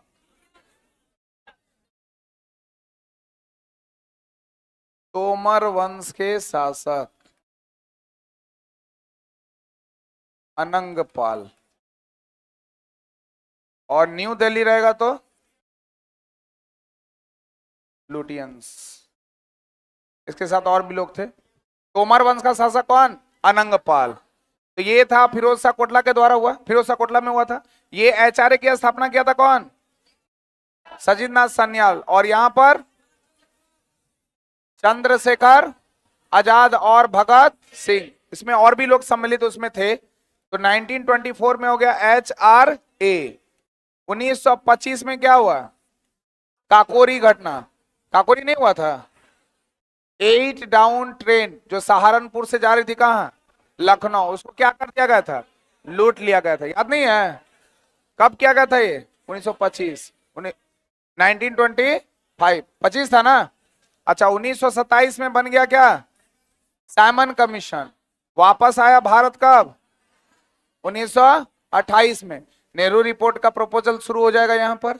और आर्थिक मंदी देखने को मिलेगा कब? 1929। इसका प्रभाव पूरे विश्व के पर पड़ता है। विश्व की आर्थिक मंदी थी 1929। और इसके बाद देखिएगा दांडी यात्रा शुरू हो जाएगा। दांडी यात्रा होगा ना? अच्छा बताइए प्रथम गोलमेज सम्मेलन कब? दूसरा कब? तीसरा कब? 1932, यही ना? और दांडी यात्रा का शुरुआत हुआ 12 मार्च 1930। 5 अप्रैल 1930 को नमक उठाकर दिखा दिए कि अब नमक कानून तोड़ना क्या है, आसान है, तोड़ सकते हैं। और 6 अप्रैल 1930 से सविनय अवज्ञा आंदोलन की घोषणा कर दिए। कौन? महात्मा गांधी। कितने लोग थे? 78 प्लस 1। कितने दिन तक था?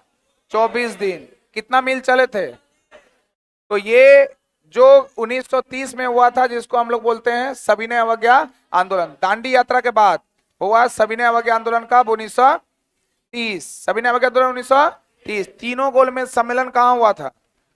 लंदन में। तीनों गोलमेज सम्मेलन लंदन में हुआ। लंदन में ना? और गांधी इरविन समझौता कब? 1931। सांप्रदायिक पंचायत कब? 1932। उसी को बोलते हैं कम्युनल अवार्ड। मैकडोनाल्ड था ना प्रधानमंत्री, अपना गेम खेल रहा था, वो चाल चल रहा था। तभी महात्मा गांधी कहाँ थे? जेल में। जेल में थे ना, क्योंकि सविनय अवज्ञा आंदोलन दूसरी बार स्टार्ट हुआ था 1932 में। पहली बार 1930 में, दूसरी बार 1932 में, 1934 में दरभंगा में भूकंप आने के कारण वापस ले लिया गया था। किसको? सविनय अवज्ञा आंदोलन को। यानी सविनय अवज्ञा आंदोलन चला 1930 से लेकर 34 तक। पहला फेज में 1930 से 32, दूसरी बार फिर स्टार्ट हुआ 1932 से 34। ये 34 में क्या हो गया? खत्म हो गया, यही ना। तो 1932 में महात्मा गांधी थे कहां पर? पुणे में, पुणे जेल में। तभी वहां पर बुलाया गया भीमराव अंबेडकर को। दोनों के बीच संधि हो गया, जिसे इतिहास में पूना पैक्ट कहते हैं। तो पूना पैक्ट भी हुआ कब? तो पहले कम्युनल अवार्ड हुआ या पहले पूना पैक्ट हुआ? सोच के बोलिए, बिना डेट का, डेट तो है नहीं। फिर कौन हुआ था पहले? पहले कम्युनल। जब एक गेम खेलना शुरू किया मैकडोनाल्ड, तब गेम खेलना शुरू कर दिया कौन? महात्मा गांधी। बोले हम तो भारतीय, तुमसे भी बड़ा गैम्बुलर है नहीं। और ये क्या किए? अंबेडकर जी को मिला लिए अपने साथ और सीटों की संख्या को क्या कर दिए? बढ़ा दिए। इसी को इतिहास में कहता है पूना पैक्ट। लेकिन इसमें साइन जो हुआ था महात्मा गांधी का नहीं था। ये पूछेगा समझौता महात्मा गांधी अंबेडकर के बीच जरूर हुआ था, लेकिन साइन हुआ था किसका? मदन मोहन मालवीय, और उधर से थे अंबेडकर साहब। तो अंबेडकर और मदन मोहन मालवीय, महात्मा गांधी का सिग्नेचर नहीं था। नहीं था। 1934 में सविनय अवज्ञा आंदोलन पूर्ण रूप से वापस ले जाता है और विभिन्न प्रकार के कृषक आंदोलन वगैरह बिहार से उठना शुरू कर जाते हैं, जिसमें विद्यानंद वगैरह, आपका स्वामी सजानंद वगैरह देखने को मिल जाएगा आपको। किसान सभा वगैरह होता है ना, लखनऊ वगैरह। इसके बाद 1935 में आता है भारत सरकार अधिनियम। भारत सरकार अधिनियम में और गांव में आयोजित पहला अधिवेशन होता है कब? 37 में। कहां पर? फैजपुर। कहां है फैजपुर? कहां है? महाराष्ट्र में। महाराष्ट्र ना। 1937 में हुआ हरिपुरा। हरिपुरा कहां है? गुजरात। 1939 में हुआ त्रिपुरी। त्रिपुरी कहां है? मध्य प्रदेश, जबलपुर। क्या क्या चीज? 37। हाँ, ये 38 है। ठीक है, थैंक यू। 1937, 38 और 39 है ना। बोले थे शायद 38 ही, बोले नहीं थे। अच्छा कोई बात, समझ रहे हैं ना। तो 37 में जवाहरलाल नेहरू, यहां पर सुभाष चंद्र, यहां भी सुभाष चंद्र, लेकिन यहां पर खड़ा हुआ था महात्मा गांधी का रिप्रेजेंटेटिव कौन? पटाभी सीता रमैया। पटाभी सीता रमैया की हार, सुभाष चंद्र बोस की जीत। मुंह फुला के बैठ गए कौन? गांधी जी। तो सुभाष चंद्र बोस यहां से क्या दे दिए? इस्तीफा। राजेंद्र प्रसाद को बना दिया गया अध्यक्ष। यही था ना।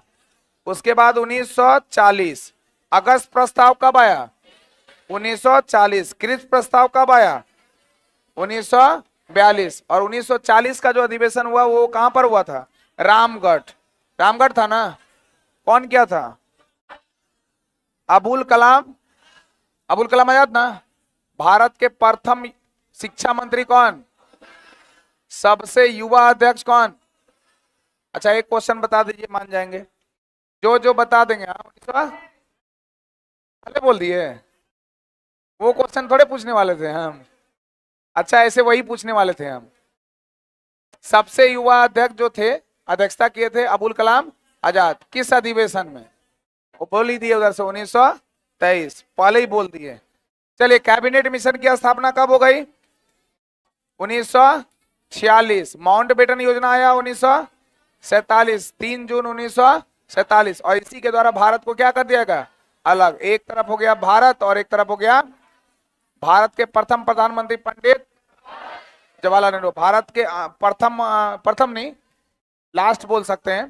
तो भारत, या फिर पहले ही बोलिए, भारत के प्रथम प्रधानमंत्री पंडित जवाहरलाल नेहरू। भारत के प्रथम वायसराय या फिर अंतिम गवर्नर जनरल का पद जो ये लिया था कौन? कौन? जब तक भारतीय नहीं लगेगा तब तक राजगोपालाचारी का नाम नहीं लेंगे। भारतीय रहेगा तब राजगोपालाचारी। माउंटबेटन, क्योंकि माउंटबेटन था कब तक? 48 तक। माउंटबेटन भारत को आजाद देना करना था 1948 में, 47 में थोड़े करना था।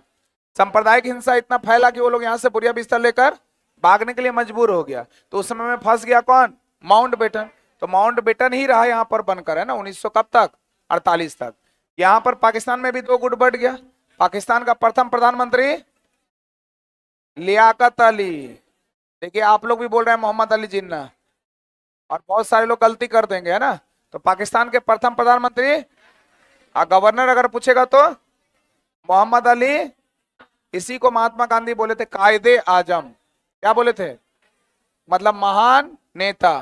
तो एक था राजा, एक थी रानी, दोनों मर गई, खत्म कहानी। इसमें से एक ना एक क्वेश्चन आपका रहेगा 100%।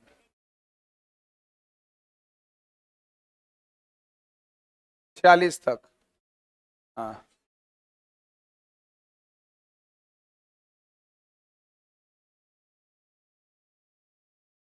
देखिए जवाहरलाल नेहरू ने, आप राजेंद्र प्रसाद और जेबी कृपलानी से तुलना करिए, ये आपका कंफ्यूजन है। बैठिए, ठीक है। जैसे 1947 था ना, भारत को आजादी मिला कब? 15 अगस्त 1947।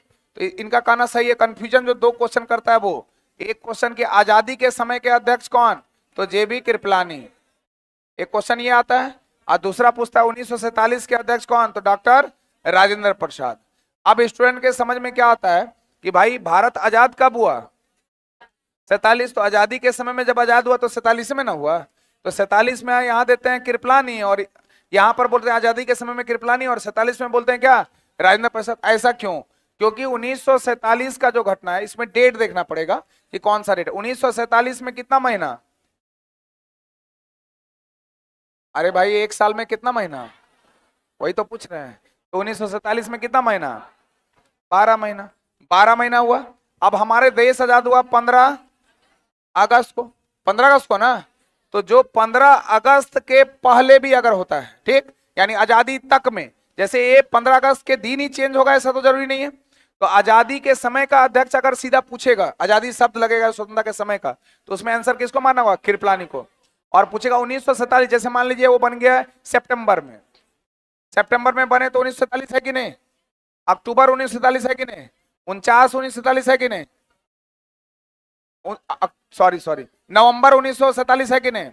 दिसंबर 1947 है कि नहीं? तो सब 1947 आ जाएगा ना। तो उसमें सब का आंसर क्या आ जाएगा? राजेंद्र प्रसाद। लेकिन जब आजादी के समय का पॉइंट पूछेगा तो कौन हो जाएगा? अब चूंकि इसका डेट आपको निकालना पड़ेगा, ये कौन से डेट में, डेट महीना, और इसका भी डेट महीना, तो और अच्छे से आइडेंटिफाइड हो जाएगा, जो हमको याद नहीं है। हाँ, ये जो बोल रहे हैं यही लैंग्वेज में पूछेगा जैसे हम बोल रहे हैं, सेम आया वो भी एग्जाम में क्वेश्चन, बीपीएससी का अच्छा क्वेश्चन है ये। चलिए आगे बढ़ते हैं। जर्मनी और ऑस्ट्रिया के बीच द्वैध संधि कब हुई थी? 1879 में। जर्मनी और किसके बीच? ऑस्ट्रिया। और इन लोग का तो ट्रिपल अलायंस बना हुआ है। जर्मनी है, नहीं बोल रहे हैं। जर्मनी था, इटली था, और एक कौन था? Austria Hungary. ट्रिपल बना हुआ है ना। तो जर्मनी और ऑस्ट्रिया के बीच एक संधि हुई थी, द्वैध संधि, कब? 1879। आर्कड्यूस फर्डिनेंड की हत्या कब हुई थी? बताया हुआ है ना ये, 28 जून 1914। पहले भी चर्चा किए हैं हम लोग इसको। 28 जून 1914 को ऑस्ट्रिया हंगरी ने सर्बिया के खिलाफ युद्ध की घोषणा कब की है? 28 जुलाई 1914, 28 जुलाई 1914, 28 जुलाई 1914 को जर्मनी ने रूस के खिलाफ, रूस जर्मनी का विपक्ष वाला है कि उसके साथ वाला है? जर्मनी के रूस के साथ संबंध विपक्ष वाला है कि साथ वाला है? अच्छा, दो गुट पड़े थे हम लोग। रूस किसी में था? रूस किसी में था? किसमें था? कंफर्म? और जर्मनी किसी में था? नहीं था। तो जर्मनी ने रूस के खिलाफ युद्ध की घोषणा कब की? 1 अगस्त 1914 को। और 1 अगस्त 1920 को कौन सा आंदोलन हुआ था हमारे यहाँ? असहयोग आंदोलन। ब्रिटेन ने जर्मनी के खिलाफ युद्ध की घोषणा कब की? 4 अगस्त 1914 को। सीक्वेंस में आप लोग घर पे ना एक लाइन बना लीजिएगा, कौन कौन कब आक्रमण किया, लेकिन इतना डेप्थ में क्वेश्चन नहीं पूछेगा कि हर एक लाइन का, एक आध पूछ सकता है। ब्रिटेन ने जर्मनी के खिलाफ युद्ध की घोषणा कब कर दी? 4 अगस्त 1914 को। अमेरिका प्रथम विश्व युद्ध में कब शामिल हो गया? 6 अप्रैल 1917। बाद में हुआ है, बाद में हुआ, मुखदर्शक था, अमेरिका बन के था, बाद में किया। 6 अप्रैल 1917। जो जो देश जैसे जैसे आ रहा है आप उसको क्या कर सकते हैं, सीक्वेंस में लिख सकते हैं। एक साथ कॉपी में बना लीजिएगा तो और बेस्ट होगा, क्योंकि आपका नोट्स में वैसा है नहीं, वो लाइन बाय लाइन छोड़ा हुआ है, तो आप अपने कॉपी में उसको एक साथ अरेंज कर सकते हैं। तो अमेरिका प्रथम विश्व युद्ध में शामिल कब हुआ? 6 अप्रैल। ये थोड़ा इंपॉर्टेंट है, इसको याद रख लीजिएगा। कब बोले? 6 अप्रैल 1917। किसकी एंट्री होती है? अमेरिका। कब हुआ? 6 अप्रैल 1900। और आज कितना अप्रैल है? 3 है। 3 है ना, यही महीना है ना। चलिए 6 अप्रैल 1917। कौन एंट्री मारा? किस युद्ध में? प्रथम विश्व युद्ध। कितना साल के लिए? 4 साल के। कब से कब तक हुआ था? और दूसरा विश्व युद्ध? वुडरो विल्सन ने शांति का कार्यक्रम कब प्रस्तुत किया था? जनवरी 1918। जनवरी 1918 में किया था। वुडरो विल्सन ने शांति का कार्यक्रम कब प्रस्तुत किया था? जनवरी 1918। जनवरी 1918। जो आपका किताब का है ना, एससीईआरटी का, एससीईआरटी का जो थ्योरी है, ये सारा कंप्लीट हो जाएगा वन लाइनर। ये तो फैक्ट्स जैसा हो गया ना। इसके बाद हम एक बार कहानी उसका सारा हम आप लोग को सुना देंगे। जो आपका एससीईआरटी का बुक में है ना, ज्यादा समय नहीं लगेगा, खासकर वो जो वर्ल्ड हिस्ट्री वाला जो पोर्शन है ना उसको। इंडियन हिस्ट्री में आप लोग को दिक्कत नहीं होगा, ज्यादा दिक्कत होगा किसमें? वर्ल्ड हिस्ट्री में। तो वर्ल्ड हिस्ट्री का यहाँ पर पेज रख देंगे जो इंपोर्टेंट होगा, और उसको हम कहानी के रूप में समझा देंगे और बता देंगे। क्या बीच बीच में तो वही चर्चा कर दे रहे हैं, समय थोड़ा कम रहता है मेरे पास सर, इसीलिए थोड़ा दिक्कत है। हाँ ले लेंगे। अभी एग्जाम का डेट नहीं ना दिया है, एक बार क्यों ढेर बार लेंगे, डेट तो देने दीजिए। पेरिस शांति सम्मेलन में मुख्य निर्णय किन देशों के नेताओं ने भाग लिया था? ब्रिटेन, फ्रांस और अमेरिका। ब्रिटेन, फ्रांस और अमेरिका। ब्रिटेन, फ्रांस और प्रथम विश्व युद्ध में अमेरिका का एंट्री कब हुआ? 6 अप्रैल 1900। पेरिस शांति सम्मेलन में मुख्य निर्णय किन देशों के नेताओं ने भाग लिया? Britain, France, America. कौन सा देश का? मित्र की धुरी। ऑस्ट्रिया को किन देशों की स्वतंत्रता को मान्यता देनी पड़ी थी? हंगरी, चेकोस्लोवाकिया, युगोस्लोवाकिया और पोलैंड। जो युगोस्लाविया था, पोलैंड था, हंगरी था और चेकोस्लोवाकिया था, उस सबको क्या कर दिया? वो रिलीज कर दिया। ऑस्ट्रिया को किन देशों को की स्वतंत्रता को मान्यता देनी पड़ी? हंगरी का, चेकोस्लोवाकिया का, युगोस्लाविया का और पोलैंड का। पोलैंड याद आ रहा है कुछ? जर्मनी का पोलैंड पर आक्रमण किसका कारण बना? बताए हुए है ना।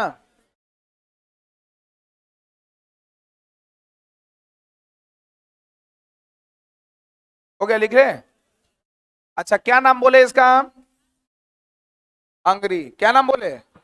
हंगरी। अभी क्या बोले? अब स्टूडेंट क्या करेगा, नहीं बोल पाएगा ना, उसको छोड़ देता है। चेकोस्लोवाकिया। चेकोस्लोवाकिया। बोलिए, फिर बोलिए, फिर बोलिए, फिर बोलिए, फिर बोलिए। ये वाला बोलिए, युगोस्लाविया। क्या नाम है? क्या नाम है? देखिए, जोर जोर से बोलने से एक फायदा तो होता है। क्या बोलिए तो? जिसको नींद आते रहता है ना, तुरंत उठता है, बोला किधर है, कौन है। देखते हैं बहुत लोगों को नींद आते रहता है, लड़का हो या लड़की हो, जैसे ही नींद आता है तुरंत उसका ध्यान क्या हो जाता है? टेंशन हो जाता है, किधर गया, भूकंप गया क्या? भूकंप आया लगता है। क्या नाम बोले? हंगरी। क्या नाम बोले? हंगरी। ये क्या है? चेकोस्लोवाकिया। जिसको याद नहीं होगा तोड़ तोड़ के याद करना है, ठीक ना। चेकोस्लोवाकिया। ये कौन है? युगोस्लाविया। क्या नाम बोले? युगोस्लाविया। और कौन है? पोलैंड। इसमें हंगरी और पोलैंड में कोई दिक्कत नहीं है, इसमें भी दिक्कत नहीं है। यहाँ पर वाकिया और विया लगा हुआ है, आसानी से पकड़ लीजिएगा। लेकिन फिर भी नाम बोलिए। पहला क्या नाम बोले थे? पहला नाम, लास्ट नाम क्या बोले थे? पोलैंड। लास्ट नाम, पहला नाम क्या बोले? हंगरी के बाद क्या बोले? चेकोस्लोवाकिया। तीसरा नाम क्या बोले? क्या नाम बोले? तो पहला नाम कौन, फिर कौन? चेकोस्लोवाकिया, फिर कौन? युगोस्लाविया और पोलैंड। ये सारे के सारे देश को ऑस्ट्रिया को क्या करना पड़ा, रिलीज करना पड़ा। अब जो ये राष्ट्र संघ बन गया, राष्ट्र संघ का मुख्य उद्देश्य क्या था, क्योंकि जो दूसरा विश्व युद्ध हुआ था कब 1939 से 45, इस तरह का कभी भविष्य में युद्ध ना हो, उसी के लिए उसी उद्देश्य से इसका स्थापना किया गया था। किसका, संयुक्त राष्ट्र संघ और राष्ट्र संघ का, है ना, ये गलत लिख दिए हम। ये राष्ट्र संघ है ना सर, ये होगा 1914 से 18 जैसा युद्ध ना हो उसके लिए बनाया गया था राष्ट्र संघ। वो तो संयुक्त राष्ट्र संघ बनाया था। जैसे प्रथम विश्व युद्ध को रोकने के लिए ऐसा युद्ध हो गया ना, तो अब ऐसा ना हो इसके लिए बनाया किसको, राष्ट्र संघ को। उसी तरह का 1939 से 45 में हो गया दूसरा विश्व युद्ध, ऐसा युद्ध ना हो इसके लिए बनाया संयुक्त राष्ट्र संघ, यूएनओ। क्या बना दिया, संयुक्त राष्ट्र संघ, है ना। फिलिस्तीन और मेसोपोटामिया किसे मिले थे, ब्रिटेन को। मेसोपोटामिया बहुत प्राचीन सभ्यताओं में से भी एक है, पढ़े हैं, सिंधु घाटी का सभ्यता जब पढ़े होंगे ना, तो उसी का समकालीन सभ्यताओं में से एक था कौन, मेसोपोटामिया। बेबीलोन की सभ्यता, मेसोपोटामिया की सभ्यता, नील नदी जो मिस्र की सभ्यता है ना, तो मेसोपोटामिया दजला और फरात नदी के किनारे है। कौन किनारे, दजला और फरात। ये क्वेश्चन पूछता है एग्जाम में, क्वेश्चन बनता है, दजला और फरात नदियों के किनारे है। कभी कभी बोलता है इसके भूमि को कहते हैं मेसोपोटामिया।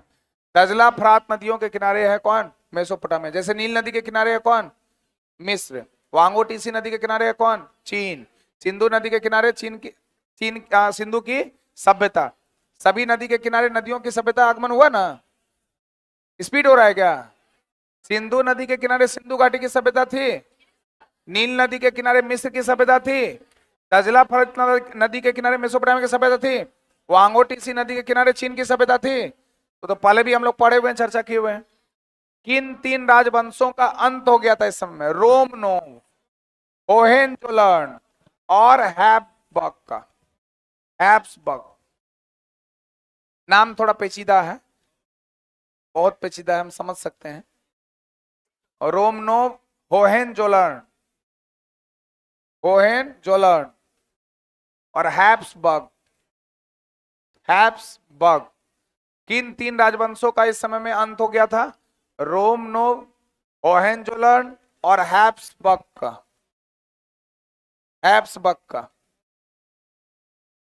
हैब्सबर्ग, ये तो याद हो जाएगा। देखिए अगर थोड़ा सा रुक कर पढ़िएगा ना समझ के, तो आई याद हो जाएगा। यहां क्या बोले, रोम, यहां क्या है, नो, रोम नो, क्या बोले, क्या बोले, क्या बोले, क्या बोले, क्या बोले, आइए देखिए, हैब्सबर्ग, हैब्सबर्ग, हैब्सबर्ग, हैब्सबर्ग। ये है थोड़ा खतरनाक, होहेन-जोदड़ो, होहेन। अगर हम लोग इसी तरह से पढ़ते रहेंगे ना, तो कोई आसपास से गुजरेगा ना, तो उसको लगेगा ये कौन सा भाषा में लोग पढ़ रहा है, नहीं समझेगा। होहेन-जोदड़ो बोल रहा है, हैब्सबर्ग बोल रहा है, रोम। जितना इसका वर्ल्ड हिस्ट्री का नाम है ना, सिर्फ उसको एक बार बोलते चलिए, तो दूसरा भाषा अपने आप में क्या हो जाएगा, बन जाएगा। 100% बोलते हैं। आप लोग समझ रहे हैं क्या, वो खत्म हो गया क्या, कितना है अभी, पूरा है, पेज पलटिए तो लंबा है, आज रहने देते हैं तब इतना है।